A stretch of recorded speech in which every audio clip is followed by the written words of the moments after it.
Hi everyone, welcome to our channel PKM classes. So आज हम इस वीडियो में डिस्कस करने वाले हैं सॉलिड स्टेट के पार्ट 2 के बारे में, जिसमें हम जो है आज का हमारा टॉपिक है क्रिस्टलाइन सॉलिड का क्लासिफिकेशन।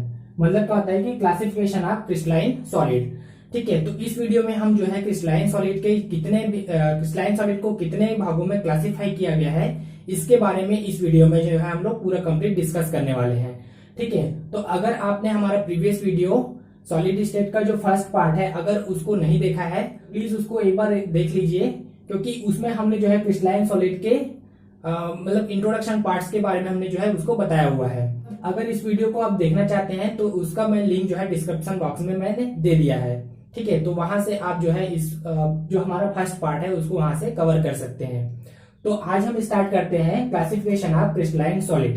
देखिए, क्रिस्टलाइन सॉलिड को उनके पार्टिकल के नेचर और उनके बीच लगने वाले फोर्स ऑफ अट्रैक्शन, है ना, मतलब जो अट्रैक्शन फोर्स वहां पे काम करता है मॉलिक्यूल के बीच, उसके बेसिस पे इसको 4 टाइप्स में जो है डिवाइड किया गया है ना, मतलब उसको 4 टाइप में जो है क्लासिफाई किया गया है। तो उसमें से पहला है हमारे पास मॉलिक्यूलर सॉलिड। ठीक है, तो पहला आता है हमारे पास मॉलिक्यूलर सॉलिड, दूसरा है हमारे पास आयनिक सॉलिड, है ना, तीसरा है हमारे पास कोवेलेंट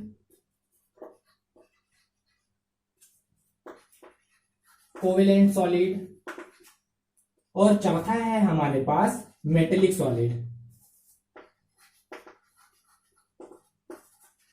तो क्रिस्टलाइन सॉलिड को उनके पार्टिकल के नेचर के आधार पर और उनके मॉलिक्यूल के बीच लगने वाले फोर्स के आधार पर उसको हमने 4 पार्ट में डिवाइड कर दिया।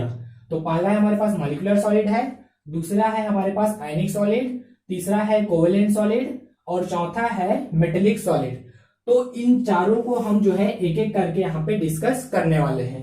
तो पहले ले लेते हैं हम जो है मॉलिक्यूलर सॉलिड के बारे में। ठीक है, तो मॉलिक्यूलर सॉलिड क्या होता है? वे सॉलिड जिसमें जो पार्टिकल है वो क्या होते हैं? मॉलिक्यूल होते हैं। तो मॉलिक्यूलर सॉलिड है तो इसमें जो पार्टिकल है, इस प्रकार के जो सॉलिड होते हैं उसमें जो पार्टिकल होता है वो क्या होता है? हमारे मॉलिक्यूल होते हैं। ठीक है, अब इस मॉलिक्यूल के नेचर के आधार पर इसको अगेन जो है 3 पार्ट्स में और इसको डिवाइड किया गया है। ठीक है, तो पहला है हमारे पास non polar molecular solid, non polar molecular solid.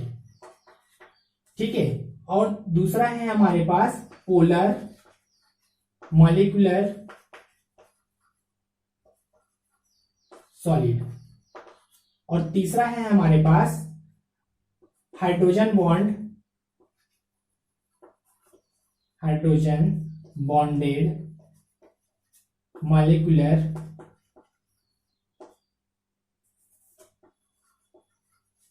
Solid.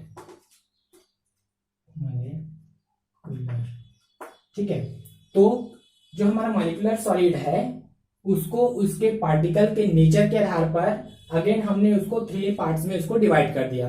तो पहला है हमारे पास नॉन पोलर मॉलिक्यूलर सॉलिड, है ना, दूसरा है हमारे पास पोलर मॉलिक्यूलर सॉलिड और तीसरा है हमारे पास हाइड्रोजन बॉन्डेड मॉलिक्यूलर सॉलिड, है ना। तो इन तीनों पार्ट्स को भी हम यहाँ पे जो है कवर करेंगे।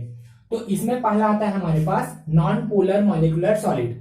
ठीक है, तो यहाँ पे स्पष्ट है नॉन पोलर मतलब क्या होता है कि यहाँ पे कोई भी हमारा जो सॉलिड रहेगा, इस प्रकार के जो सॉलिड होंगे, है ना, उसमें जो एटम प्रेजेंट होंगे, है ना, जो भी एटम प्रेजेंट होंगे या तो वो इनर्ट होंगे, इनर्ट गैस होंगे। इनर्ट गैस मतलब क्या होता है? हमारा हीलियम, आर्गन, इस प्रकार के जो एटम है वहां पे प्रेजेंट होंगे, या फिर क्या होगा? नॉन पोलर कोवेलेंट मॉलिक्यूल वहां पे प्रेजेंट होगा। अब नॉन पोलर मॉलिक्यूलर मतलब मॉलिक्यूल क्या होता है? नॉन पोलर कोवेलेंट मॉलिक्यूल वहां पे जो है प्रेजेंट होता है। जैसे हमारा H2 है ना, Cl2 है और I2 है। इस प्रकार के मॉलिक्यूल जो है यहाँ पे हमारे नॉन पोलर मॉलिक्यूलर सॉलिड में प्रेजेंट होते हैं, है ना। मतलब क्या होता है? जो नॉन पोलर मॉलिक्यूलर सॉलिड होता है ना, उसमें क्या होता है? जो सॉलिड प्रेजेंट होता है, या तो उसमें जो एटम प्रेजेंट होता है या तो वो हीलियम, आर्गन जैसे इनर्ट गैस होते हैं, या फिर क्या होता है? नॉन पोलर कोवेलेंट मॉलिक्यूल जैसे कि हमारा H2 है, Cl2 है या H2 है, ये यहाँ पे जो है प्रेजेंट होता है। ठीक है, इस प्रकार के जो मॉलिक्यूल होता है ना, या इस प्रकार के जो एटम है या मॉलिक्यूल है, इनके बीच जो है वीक वांडरवाल बॉन्ड्स या लंदन फोर्स जो है वहां पे काम करते हैं, है ना। ये जो वांडरवाल बॉन्ड की हम लोग जो बात कर रहे हैं या लंदन फोर्स की जो बात कर रहे हैं, इसको हमने क्लास 11 में जो है पढ़ लिया है। तो अगर यहाँ पे अगर आपको समझना है तो क्लास 11 की जो वीडियो है उसमें से जो है कवर कर लेंगे। ठीक है, तो अब हम बात कर लेते हैं। तो यहाँ पे जो एटम्स या मॉलिक्यूल जो प्रेजेंट होंगे उनके बीच जो फोर्स ऑफ अट्रैक्शन जो काम करता है वो क्या होता है, लंदन फोर्स होता है, या फिर इसी को हम लोग जो है डिस्पर्सन फोर्स के नाम से भी जानते हैं। ठीक है, तो ये दो टाइप्स के यहाँ पे फोर्स मतलब यहाँ पे काम करते हैं। ठीक है, और इस प्रकार से इन जो सॉलिड्स है ना, ये जो सॉलिड्स होते हैं वो क्या होते हैं, सॉफ्ट होते हैं, है ना, नॉन कंडक्टर इलेक्ट्रिसिटी होते हैं, मतलब विद्युत के क्या होते हैं, कुचालक होते हैं, क्योंकि यहाँ पे इसमें आयंस जो है प्रेजेंट नहीं होते हैं। तो आयंस के नहीं प्रेजेंट नहीं होने के कारण क्या होता है, ये विद्युत के कुचालक होते हैं। ठीक है, और यदि इसको हम लोग रूम टेम्परेचर या प्रेशर में रखते हैं, नॉर्मल प्रेशर या रूम टेम्परेचर में इसको रखते हैं, तो ये क्या होते हैं, गैसियस होते हैं, है ना, गैसियस स्टेट में जो है पाया जाता है, गैसियस स्टेट में पाया जाता है, और या फिर लिक्विड स्टेट में जो है पाया जाता है। तो ये होता है हमारा नॉन पोलर मॉलिक्यूलर सॉलिड। तो नॉन पोलर मॉलिक्यूलर सॉलिड क्या होता है, इस प्रकार के जो सॉलिड होते हैं उसमें जो एटम होते हैं वो या तो इनर्ट गैस होते हैं, है ना, और जो मॉलिक्यूल यहाँ पे प्रेजेंट होते हैं वो क्या होते हैं, नॉन पोलर कोवेलेंट मॉलिक्यूल यहाँ पे प्रेजेंट होते हैं, जैसे कि हमारा H2 है, Cl2 है और I2 है। ठीक है, तो यहाँ पे जो फोर्स काम करता है वो क्या होता है, हमारा वीक वांडरवाल बॉन्ड काम करता है, या फिर लंदन फोर्स जिसको हम लोग बोलते हैं वो यहाँ पे काम करता है। और यहाँ पे जो मॉलिक्यूल है ना, या फिर जो सॉलिड होता है वो क्या होते हैं, या तो वो सॉफ्ट होते हैं, है ना, अगर उसको हम लोग रूम टेम्परेचर में रख देते हैं तो क्या होता है, वो गैसियस होता है, लिक्विड स्टेट में इसका जो है पाया जाता है। और ये जो होता है वो विद्युत के क्या होते हैं, कुचालक होते हैं। ठीक है, अब बात करते हैं हम लोग जो होता है पोलर मॉलिक्यूलर सॉलिड।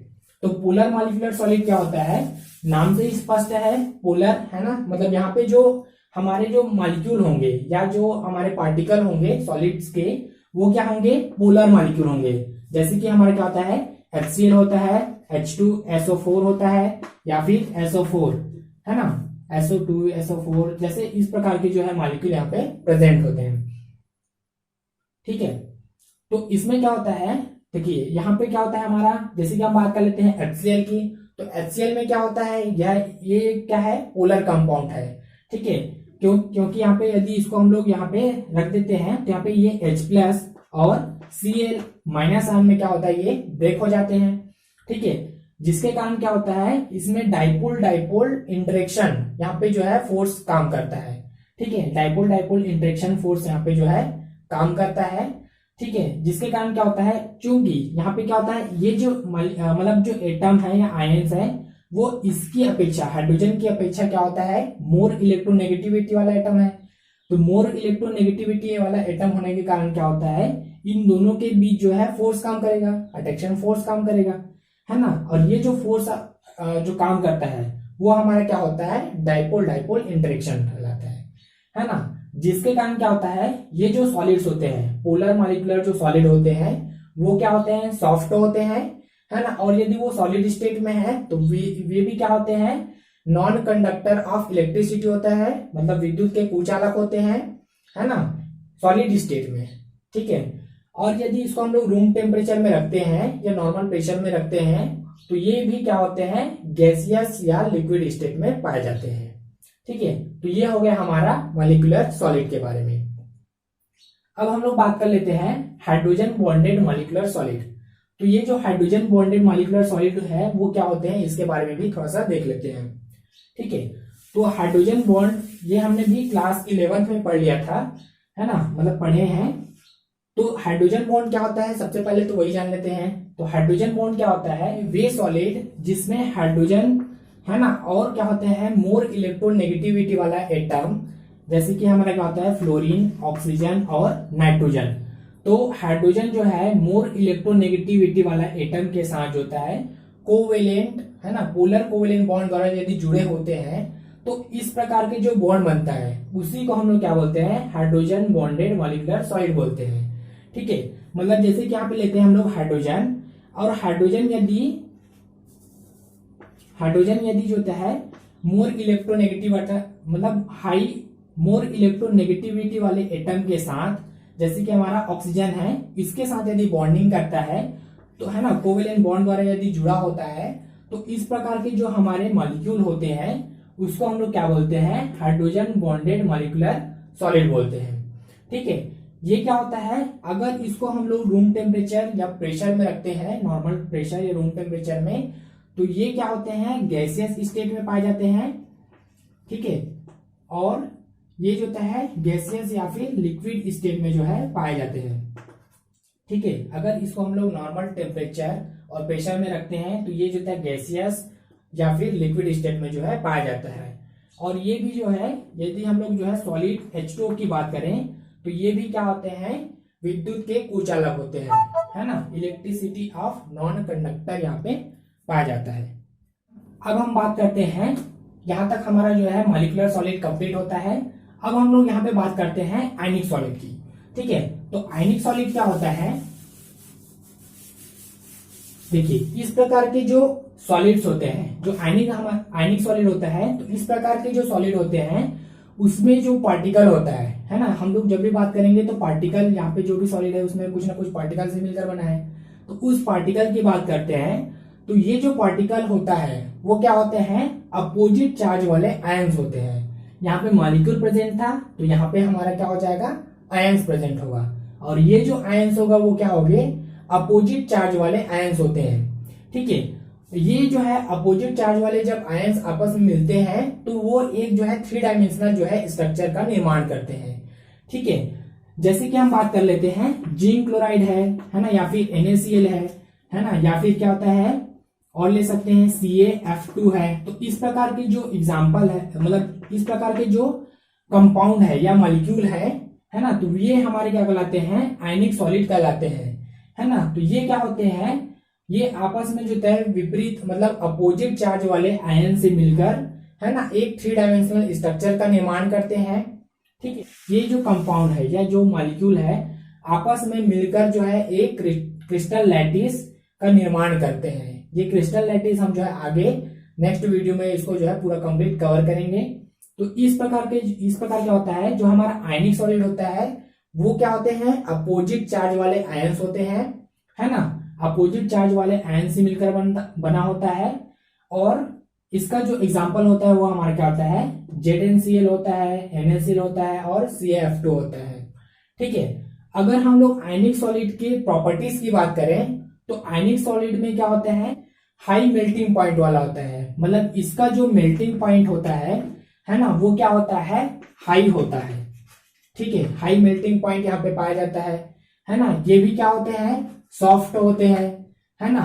और सॉलिड स्टेट में, अगर हम लोग सॉलिड स्टेट की बात करें तो सॉलिड स्टेट में क्या होता है, ये भी क्या होता है, नॉन कंडक्टर ऑफ इलेक्ट्रिसिटी होता है। मतलब क्या होता है, ये भी क्या होता है, अगर ये सॉलिड स्टेट में पाया जाता है आयनिक सॉलिड, तो वो क्या होता है, विद्युत के कुचालक होते हैं, है ना। लेकिन अगर वो जो है लिक्विड स्टेट में पाया जाता है, ठीक है, तो लिक्विड स्टेट में ये क्या होते हैं, कंडक्टर होते हैं, कंडक्टर ऑफ इलेक्ट्रिसिटी। ठीक है, तो ये होता है हमारा आयनिक सॉलिड। चलिए अब बात करते हैं कोवेलेंट सॉलिड की। तो कोवेलेंट सॉलिड क्या होता है, इस प्रकार के जो सॉलिड होते हैं उसमें जो पार्टिकल होता है वो क्या होते हैं, नॉन मेटल एटम्स होते हैं। इसमें क्या होते हैं, नॉन मेटल एटम्स प्रेजेंट होते हैं। इस प्रकार के जो सॉलिड होते हैं उसमें जो पार्टिकल होते हैं वो क्या होते हैं, नॉन मेटल एटम्स होते हैं।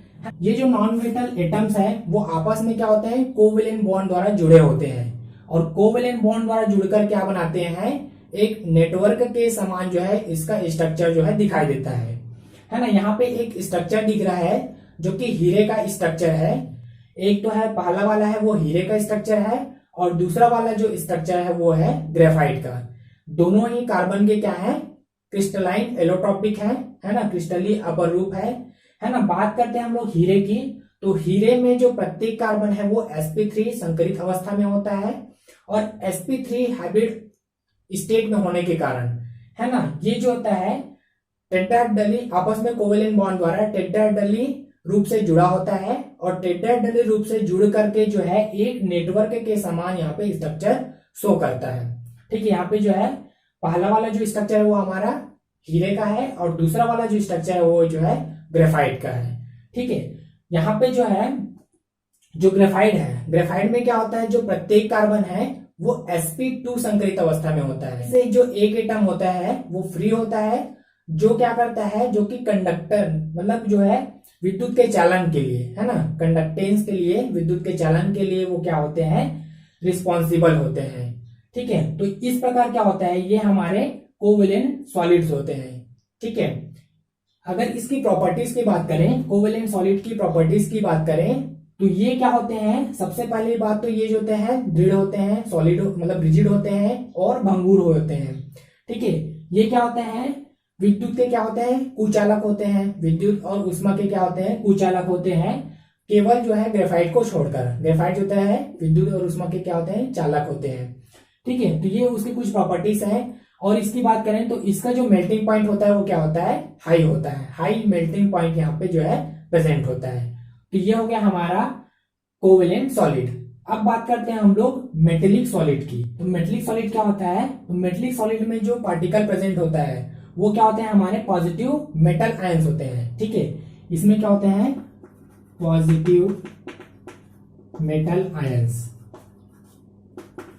पॉजिटिव मेटल आयंस यहाँ पे प्रेजेंट होते हैं। और क्या होते हैं, और free electron, positive metal ion and free electron यहाँ पे जो है इसके पार्टिकल होते हैं। ठीक है, तो मेटेलिक सॉलिड के जो पार्टिकल होते हैं वो क्या होते हैं, पॉजिटिव मेटल आयंस होते हैं या फिर फ्री इलेक्ट्रॉन होते हैं। ये जो फ्री इलेक्ट्रॉन है वो क्या होते हैं, मेटल के होते हैं, है ना, जो यहाँ से इजिली जो होता है निकल कर, है ना, मेटल से जो है इजिली जो है इलेक्ट्रॉन निकल कर फ्रीली जो है मोशन करते हैं, है ना, जिसके कारण क्या होता है, ये अच्छे जो है सुचालक के रूप में भी काम करते हैं, है ना। चूंकि जो मेटल है उसकी जो आयनाइजेशन एंथैल्पी है वो क्या होती है, कम होती है। कम होने के कारण क्या होता है, वे अपने से जो है एक इलेक्ट्रॉन इजिली जो है निकाल सकते हैं, है ना, जिसके कारण क्या होता है, यहाँ पे बहुत ही ज्यादा मात्रा में फ्री इलेक्ट्रॉन जो है प्रेजेंट होते हैं।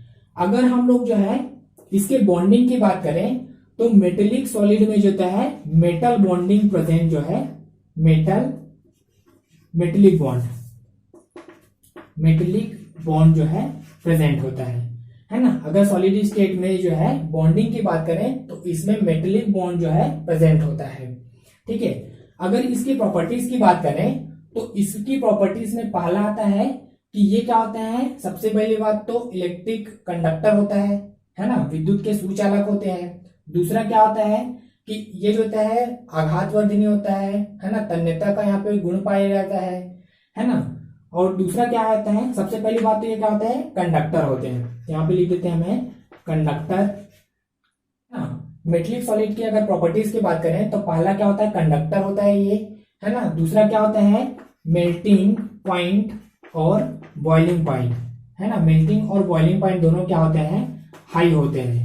High melting and boiling point यहाँ पे होता है ना। थर्ड बात करें तो ये क्या होते हैं, हार्ड होते हैं, है ना, हार्ड एंड सॉफ्ट दोनों प्रकार से यहाँ पे जो है प्रेजेंट होता है। तो ये हो गया हमारे जो है क्रिस्टलाइन सॉलिड के क्लासिफिकेशन पार्ट्स के बारे में। ठीक है, तो पहला होता है हमारा जो है मॉलिक्यूलर सॉलिड है, आयनिक सॉलिड है, कोवेलेंट सॉलिड है और मेटेलिक सॉलिड है। तो ये जो है पूरा कंप्लीट है क्रिस्टलाइन सॉलिड के क्लासिफिकेशन पार्ट्स की। नेक्स्ट वीडियो में हम कवर करेंगे क्रिस्टल लैटिस और यूनिट सेल के बारे में। तो क्रिस्टल लैटिस यूनिट सेल क्या होता है, इसको हम लोग नेक्स्ट वीडियो में जो है कवर करने वाले हैं, जो कि हमारा पार्ट 3 आएगा सॉलिड स्टेट का, है ना। डेली जो होता है हर एक पार्ट जो है आएगा, और इस प्रकार से हम जो है क्लास 12th एनसीईआरटी का जो है पूरा कंप्लीट सिलेबस हम लोग जो है करने वाले हैं। तो हमारे साथ बने रहिए, वीडियो को देखते रहिए, है ना, और लाइक कीजिए। अगर आपको अच्छा लगे तो प्लीज अपने फ्रेंड्स के पास शेयर कीजिए। यहाँ पे डेली वीडियो जो है अपलोड होने वाला है। ठीक है, थैंक यू फॉर वॉचिंग।